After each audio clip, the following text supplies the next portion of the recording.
Welcome to the Anne Frank Museum. So today you're gonna know the true story of Anne Frank and her family and looking how the hiding place was like. Where Anne Frank family had been in a hard moment. The diary of Anne Frank was written here and is known to be a faithful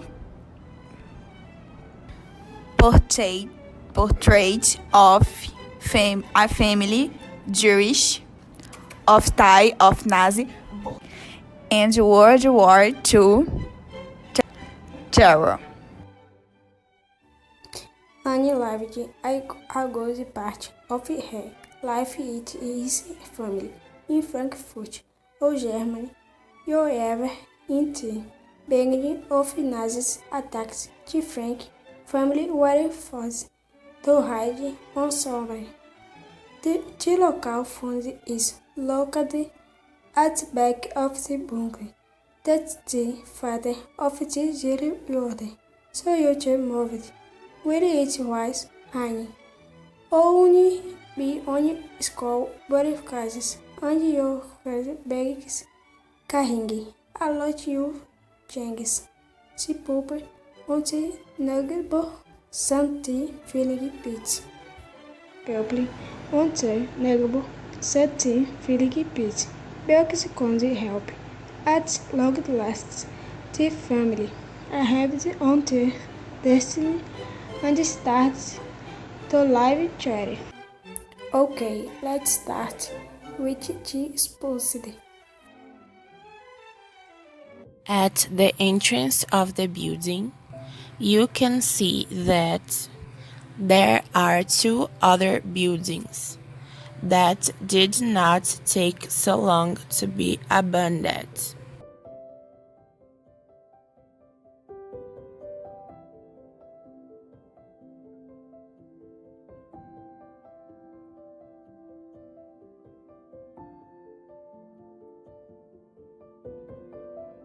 Well, let's start at the top. Here is the entry. The annex became really secret after this bookcase was placed to hide the door. Going down the stairs, we came across the room where Anne spent most of her time. He's the bedroom of Annie, where she stays so much time. For spending the time, she uses to write in her diary or to study. Every day after the lunch, Annie did activities of math, language, history, and others.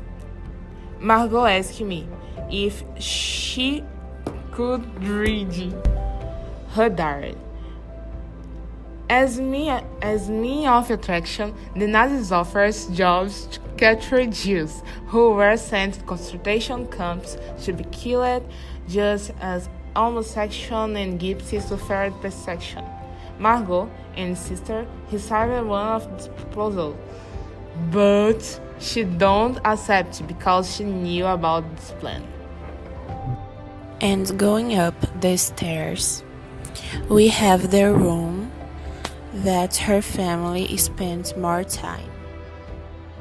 Here is the dining room, where the family could eat and stay some time together.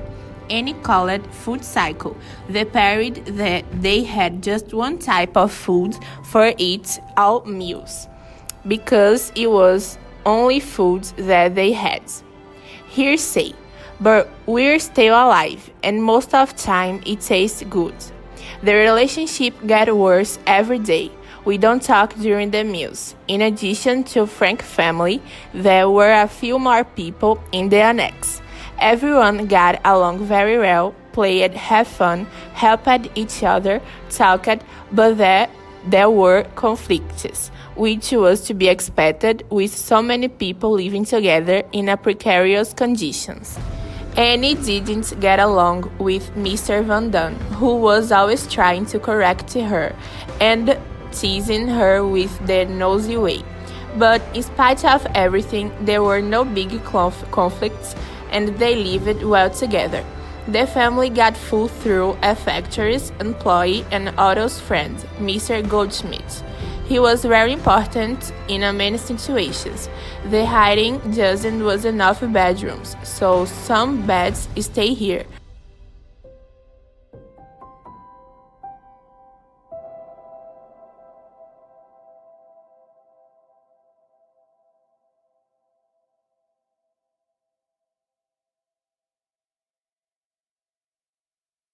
The Nazis was anti-Semites, hated of the Jews. The Frank family followed the Judaism, and because that, they determined to exterminate them, in the order to reach them the ideal of superiority, the Aryan race.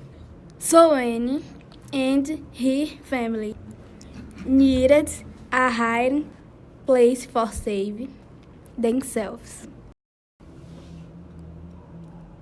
A very complicated part of the secret life.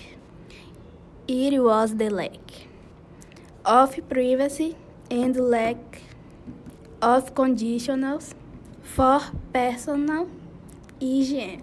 Nobody used running water, didn't even flush. Take shower only on Saturdays or Sundays. Mug, however, with heated water. By security, the curtains was ever closed. Each one used different locals. And for example, taking shower in office toilet space. So it's hard imagining hard to live for reals here, isn't it? Between June 12, 1942 and August 1, 1944, anything worth one Rodaria attention death her family suffered in World War II. After Latin's Day of Silence and Fear, they was discovered from the Nazis and sent for the concentration camps. But she always keeps positive. The true story exists thanks to Otto Frank, Annie's father, that found the diary and published it. Unfortunately, Annie didn't survive to tell her story. The Annie's diary is on everywhere. If you understand it, you understand so much about the story of our world. Today, there is a universal declaration of human rights and ensure that all human beings are born free and equal in dignity and rights. They are endowed with reason and conscience and should act towards one another in a spirit of brotherhood, and everyone is entitled to all the rights and freedoms set forth in the Declaration without distinction of any kind of such as race, color, sex, language, religion, political or other opinion, national or social origin, property, birth or other status. I hope you enjoyed the visit. Come back whenever you want.